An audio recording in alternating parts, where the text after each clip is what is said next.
JT.fr, fournisseur officiel de football. Salut tout le monde et bienvenue dans ce nouveau JT Foot Mercato. On démarre avec l'OM et le président presque déchu Pablo Longoria. Marseille ne s'arrête pas de tout chambouler, y compris au niveau de sa direction. Quelques jours après la démission de Roberto De Zerbi, Mehdi Benassi avait décidé lui aussi de quitter le club. Sauf qu'un retournement de situation assez dingue a eu lieu. Franck McCourt a décidé de réduire le champ d'action de Pablo Longoria pour donner les pleins pouvoirs sportifs à Benassia. Une situation qui, fort logiquement, ne convient pas au dirigeant espagnol qui veut donc quitter l'OM.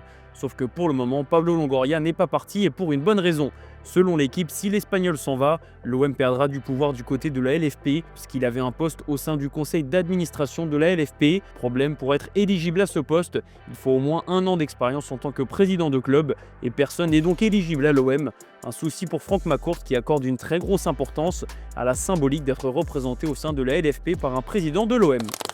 Lui a déjà quitté Marseille et après 6 mois seulement passés dans la cité phocéenne. Matt O'Reilly était prêté par Brighton, mais il n'a pas convaincu en première partie de saison. Résultat, il a rapidement fait son retour en Angleterre.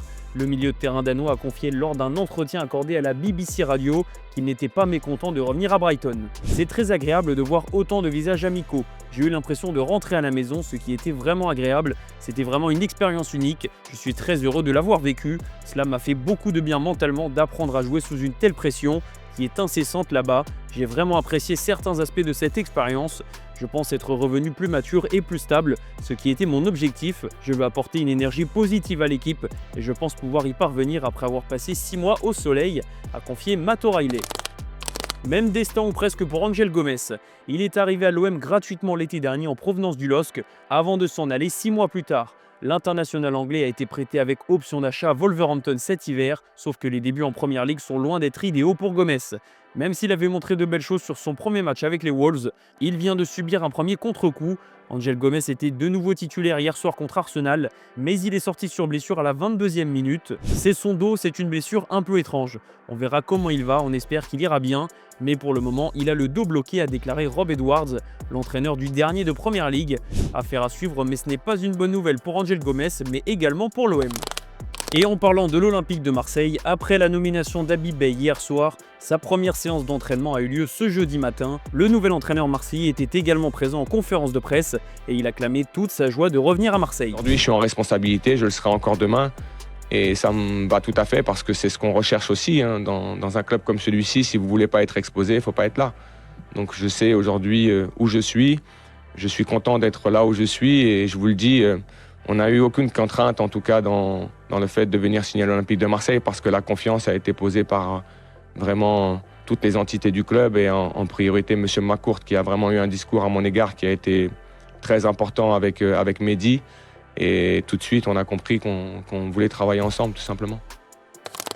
Toujours en France et plus précisément en Ligue 2, on va parler du Mans. Un peu plus de 6 mois après l'arrivée du fonds brésilien Outfield, celui-ci est sur le point de devenir l'actionnaire majoritaire, tandis que Gomez conserve à la fois sa part dans le club et son rôle majeur. Dans un communiqué publié sur X, le Mans a dévoilé ses nouvelles ambitions avec un certain Thibaut Courtois. Le gardien belge du Real Madrid débarque via la société d'investissement NXT Play qu'il a cofondée.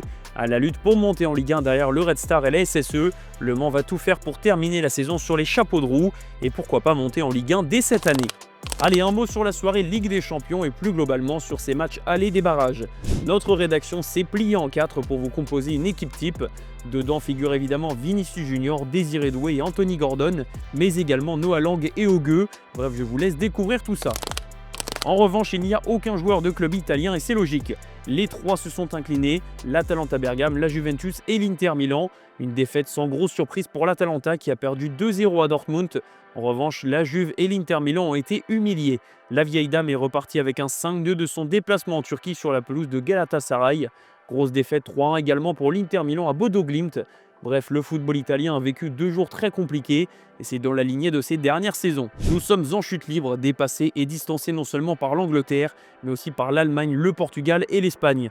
Une 5e place en Ligue des Champions la saison prochaine est quasiment impossible. Pour l'instant, il s'agit surtout de sauver les meubles en spéculant sur des remontées possibles, mais très compliquées, écrit le média italien Sport Mediaset.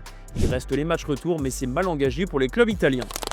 Kylian Mbappé et le Real Madrid ont eux fait un premier pas vers les huitièmes de finale. Vous le savez, le match entre Benfica et le Real a été entouré par de nombreuses polémiques, notamment les propos racistes qui auraient été tenus par Prestiani à l'encontre de Vinicius Junior. Le Brésilien a été défendu par Kylian Mbappé, qui de son côté s'est retrouvé dans le viseur de José Luis Chilavert et sa déclaration est plus que limite. Je suis solidaire de Prestiani. Vinicius est le premier à insulter tout le monde. Vous avez vu les images où on le voit dire à Prestiani « lâche, lâche ». Et puis qui est solidaire de Vinicius? Mbappé. De tous les joueurs, Mbappé. Il parle de valeurs et vit avec une personne transgenre, ce n'est pas normal. Chacun fait ce qu'il veut de sa vie, mais ce n'est pas normal qu'un homme vive avec une personne transgenre, c'est le rôle d'une femme. Je vous épargnerai la suite de ces propos, mais vous avez bien compris l'idée. Direction la Serbie où l'on va prendre des nouvelles de Nemanja Radonjić, l'ancien joueur de l'OM. L'international serbe n'a jamais confirmé les espoirs placés en lui, que ce soit à Marseille, en Italie, au Portugal et même aujourd'hui au sein de son club formateur. L'Étoile Rouge de Belgrade a annoncé sa mise à l'écart dans un communiqué, une décision qui intervient juste avant le match contre le LOSC. Le club a donné à plusieurs reprises à Nemanja Radonjić l'occasion de prouver qu'il méritait sa place dans l'équipe, mais à chaque fois son attitude envers ses obligations et son comportement en dehors du terrain ont rendu ses opportunités vaines, démontrant ainsi son manque de professionnalisme, a écrit le club serbe. Il faut dire que Radonjić n'est pas un exemple en termes de professionnalisme. L'ancien Marseillais a déjà été écarté 3 fois par sa direction cette saison, sauf que cette fois semble être celle de trop. En témoigne la déclaration de Zvezdan Terzic, le directeur sportif. Quand on parle de potentiel et de ce qu'il peut apporter, c'est indéniable, c'est le meilleur footballeur serbe. J'ai passé plus de temps à lui parler qu'à mes fils, j'ai l'impression que ça lui entre par une oreille et ressort par l'autre, c'est incroyable.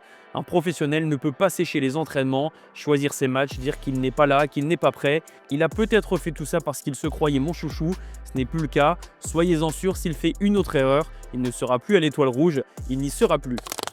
Un petit tour en Angleterre où Arne Slot a donné quelques nouvelles d'Alexander Isak. Victime d'une grave blessure en décembre dernier, l'attaquant suédois est toujours en pleine rééducation. Alex a été sur le terrain avec ses chaussures de course pour la première fois cette semaine, donc cela va encore prendre un certain temps. Ce sera quelque part autour de la pause internationale. Cela dépend s'il a une rechute.